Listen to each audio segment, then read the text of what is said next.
مسلمان جنات کی نماز جنازہ۔ بسم اللہ الرحمن الرحیم۔ شروع اللہ کے نام سے جو بڑا مہربان نہایت رحم کرنے والا ہے۔ محترم ناظرین و سامعین، السلام علیکم۔ ناظرین، مسلمان جنات کی نماز جنازہ یہ واقعہ پاکستان آزاد ہونے کے کچھ سال بعد کا واقعہ ہے۔ یہ واقعہ ضلع بکھر کے گاؤں میں پیش آیا۔ ویسے تو ہم میں سے کوئی بھی جنات کے وجود سے انکار نہیں کر سکتا۔ بلا شبہ قرآن پاک میں جنات کے وجود کی واضح نشانیاں موجود ہیں، تاہم اللہ تعالیٰ نے انہیں انسان کی پیدائش سے قبل جنات کو اس دنیا سے پردہ دے دیا تھا، لیکن پھر بھی ہم میں سے اکثر کا بلا واسطہ یا بالواسطہ کسی نہ کسی طرح جنات سے واسطہ پڑا ہے، اور ماننے والے ان باتوں پر یقین بھی رکھتے ہیں۔ ناظرین، ہمارے ارد گرد ایسے حیرت انگیز واقعے پیش ہوتے ہیں جن کو سن کر نہ صرف حیرت ہوتی ہے بلکہ ہمارا ایمان بھی بلند ہوتا ہے۔ ہمارا آج کا واقعہ بھی کافی ایمان افروز ہے۔ واقعہ شروع کرنے سے پہلے ہم قارئین کو بتاتے چلیں۔ ناظرین، جنات کی دنیا وہ متجسس مخلوق ہے جس کے بارے میں ہر انسان جاننا چاہتا ہے، جن کے لغوی معنی چھپنے اور غائب ہونے کے ہیں۔ ناظرین اکرام، جنات کی موجودگی سے متعلق قرآن مجید فرقان حمید ہماری رہنمائی فرماتا ہے اور حقیقت کی مہر کچھ اس طرح سے لگاتا ہے، اور ہم نے جنات اور انسان کو صرف اس لیے پیدا کیا کہ وہ میری بندگی اختیار کریں۔ اسی طرح ایک اور جگہ پر قرآن پاک میں ارشاد ہوتا ہے، جس کا ترجمہ کچھ یوں ہے: اور البتہ تحقیق ہم نے انسان کو کھنکتی ہوئی مٹی سے جو سڑے ہوئے گارے سے تھی پیدا کیا، اور ہم نے اس سے پہلے جنوں کو آگ کے شعلے سے بنایا۔ اسی طرح سورہ رحمان میں ارشاد ہوتا ہے، اور جنات کو خالص آگ سے پیدا کیا گیا۔ خواتین و حضرات، بات صرف یہی ختم نہیں ہوتی، بلکہ سورہ جن کے نام سے قرآن پاک میں ایک پوری سورت موجود ہے۔ حضرت ابن عباس رضی اللہ عنہ سے روایت ہے کہ حضور صلی اللہ علیہ وسلم نے فرمایا کہ مجھ کو جنوں انس اور ہر سرخ و سیاہ کے لیے مابعوث کیا گیا۔ تمام مسلمانوں کا اس بات پر اتفاق ہے، حضور صلی اللہ علیہ وسلم کی بعثت جنوں انس دونوں کی طرف ہوئی ہے۔ ناظرین، اس میں کوئی دو رائے نہیں کہ جنات بھی اللہ تعالیٰ کی دوسری مخلوقات میں سے ایک مخلوق ہیں۔ ان میں سے بعض مسلمانوں اور بعض کافر ہیں۔ قرآن پاک کے مطالعے سے یہ بات واضح ہوتی ہے کہ انسانوں کی طرح جنات بھی جنت یا دوزخ میں جائیں گے، لیکن کیا ناظرین، آپ نے کبھی یہ سوچا ہے کہ انسان کی روحیں تو حضرت اسرائیل علیہ السلام نکالتے ہیں، تو جنات کی روحیں کون قبض کرتا ہے کہ انہیں بھی موت آتی ہے؟ اگر جنات کو موت آتی ہے تو ابلیس بھی تو جنوں میں سے ہے، وہ کیسے زندہ ہے؟ ان تمام سوالوں پر بات کرتے ہیں، لیکن اس سے پہلے میں اپنے نئے آنے والے تمام ساتھیوں سے گزارش کرتی ہوں کہ چینل کو سبسکرائب کر کے بیل آئیکن کو دبا دیں، یوں آپ کو ہماری ہر نئی ویڈیو کا نوٹیفیکیشن ملتا رہے گا۔ ناظرین، جنات کی موت کے حوالے سے علماء کی دو قسم کی رائے ہیں۔ حضرت حسن بصری کا یہ مسلک ہے کہ جنات کو موت نہیں آتی۔ ان کے مطابق جنات کو بھی اسی طرح مہلت دے دی گئی ہے جس طرح ابلیس کو دی گئی۔ ان کا کہنا ہے کہ ابلیس بھی جنات میں سے ہے، لہٰذا جنات نہیں مرتے، لیکن ان کے پاس اس بات کی کوئی ٹھوس دلیل موجود نہیں ہے، جبکہ قرآن پاک میں اللہ تعالیٰ نے جنات کی موت کا ذکر بھی کیا ہے۔ صحیح مسلک یہ ہے کہ جنات کو بھی باقاعدہ انسانوں کی طرح موت آتی ہے۔ چنانچہ جب حضرت عبداللہ بن عباس سے پوچھا گیا کیا جنات بھی مرتے ہیں، تو انہوں نے فرمایا بالکل مرتے ہیں، مگر ابلیس نہیں مرے گا، اس کو اللہ نے مہلت دے رکھی ہے اور وہ تا قیامت زندہ رہے گا۔ اور فرمایا جب ابلیس بڑا ہو جاتا ہے تو اسے پھر سے جوان کر دیا جاتا ہے، اور یہ ہمیشہ 30 سال کی عمر کا رہتا ہے، اور بڑھاپے کے بعد ہمیشہ جوانی کی طرف لوٹ آتا ہے۔ اور باقی جو جنات ہیں ان کی موت ہو جاتی ہے۔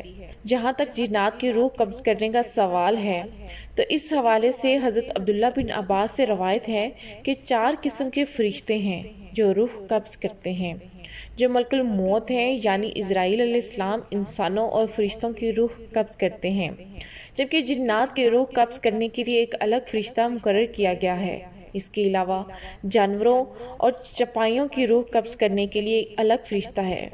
یہ 4 قسم کے فرشتے ہیں جو 4 قسم کی مخلوقات کی روح قبض کرتے ہیں۔ محترم ناظرین، اب آپ جان گئے ہوں گے کہ جنات کی بھی روح قبض ہوتی ہے، ان کو بھی موت آتی ہے۔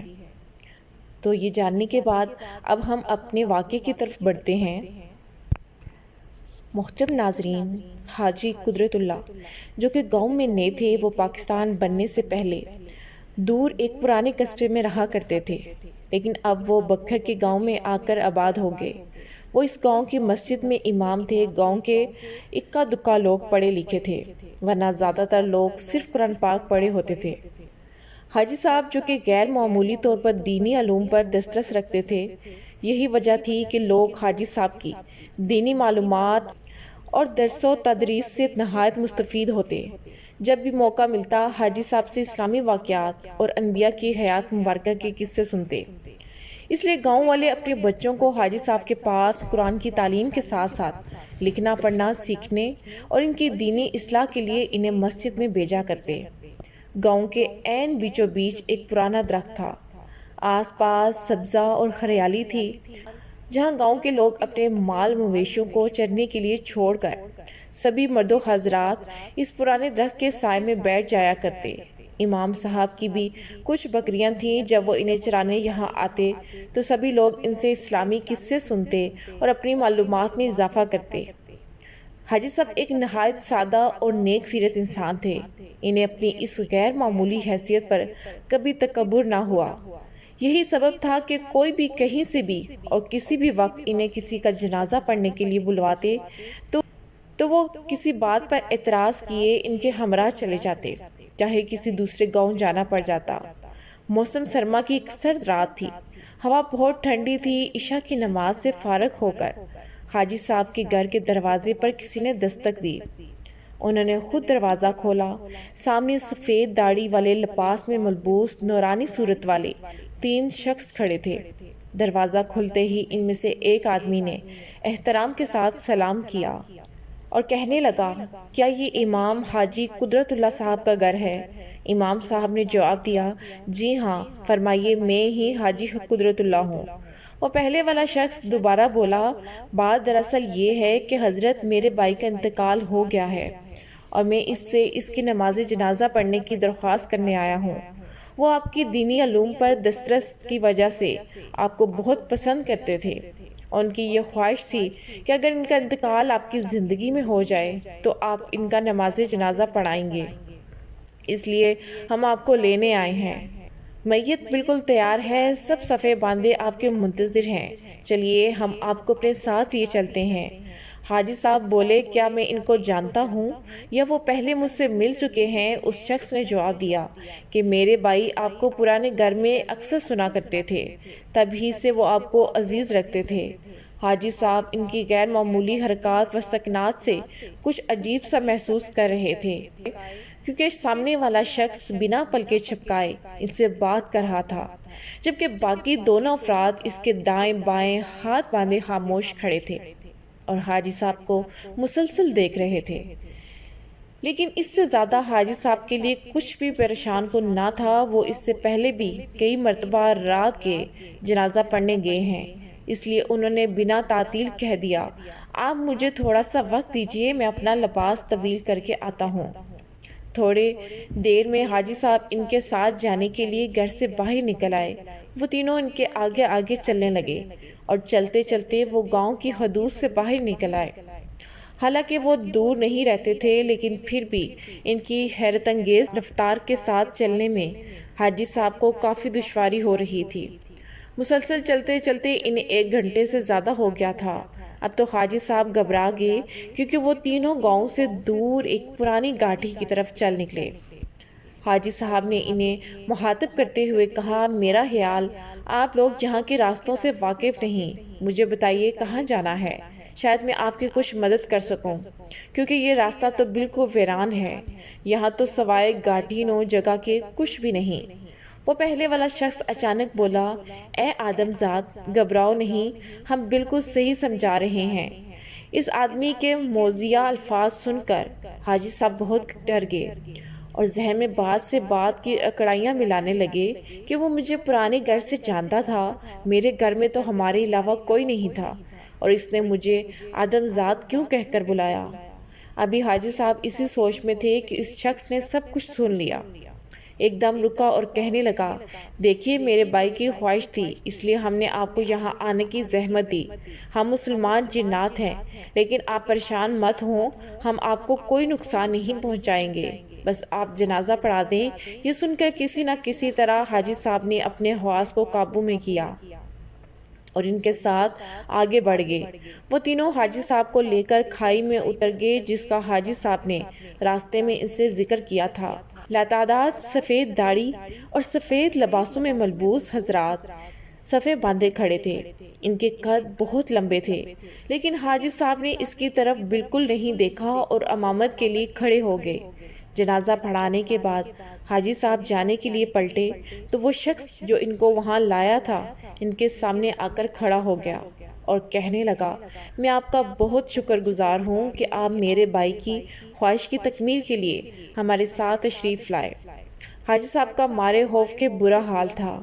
اس شخص نے جیب سے چند کوئلے نکالے، حاجی صاحب کو دیے اور کہنے لگے، ہم نے بہت دور جانا ہے، لیجئے یہ ہماری طرف سے آپ کے لیے ہدیہ ہے۔ ہم نے بہت دور جانا ہے۔ حاجی صاحب نے گھبراہٹ میں چھوٹا سا کولا اٹھا لیا۔ وہ بولے، حاجی صاحب ہم نے بہت دور جانا ہے۔ حاجی صاحب اب آپ جا سکتے ہیں، اور گھر کے لیے چل دیے۔ انہیں اپنے پیچھے سے خدا حافظ کہنے کی آواز آئی۔ حاجی صاحب نے پلٹ کر دیکھا تو وہاں سب کے سب غائب تھے۔ اس قدر سردی میں حاجی صاحب پسینے سے شرابور تھے، لیکن اب خود کو سنسان جگہ اکیلا پا کر وہ اپنے حواس پر قابو نہ پا سکے اور بے ہوش ہو کر زمین پر گر پڑے۔ جب انہیں ہوش آیا تو وہ اپنے گھر میں موجود تھے۔ ان کی اہلیہ نے بتایا کہ آپ اس رات غالباً گھر کے دروازے پر بے ہوش ہو کر گر پڑے تھے، ہم آپ کو اٹھا کر اندر لے آئے۔ 3 دن سے آپ شدید بخار میں مبتلا ہیں اور آج آپ کو ہوش آیا ہے۔ حاجی صاحب حیران و پریشان تھے کہ میں وہیں بے ہوش ہو گیا تھا، پھر میں گھر تک کیسے آیا؟ اس رات کا سارا واقعہ اپنے اہل خانہ کو سنایا۔ سب بھی اس غیر معمولی واقعے سے حیران تھے۔ اگلے روز جب حاجی صاحب کو کوئلہ یاد آ گیا تو انہوں نے اپنے قمیض کی جیب میں سے اسے نکالا تو وہ ہیرا بن چکا تھا۔ حاجی صاحب نے اپنی جان بچ جانے اور اس نیک سعادت کے حاصل ہونے پر خدا کے حضور نوافل ادا کیے، لیکن وہ کبھی بھی اس واقعے کو بھلا نہیں پائے۔ محترم ناظرین، بلا شبہ یہ واقعہ ہماری ایمان کی بلندی کا مقام ہے کہ کیسے انسان ہی نہیں بلکہ مسلمان جنات بھی ہمارے نبیوں اور رسولوں کے قصے اور واقعات سن کر اپنا ایمان بلند کرتے ہیں۔ سبحان اللہ۔ ناظرین، مجھے امید ہے کہ آپ کو میری یہ ویڈیو پسند آئی ہوگی۔ اگر آپ میرے چینل پر نئے ہیں تو میرے اس چینل کو سبسکرائب، لائک اور شیئر ضرور کر دیجیے۔ سبحان اللہ و بحمدہ، سبحان اللہ العظیم۔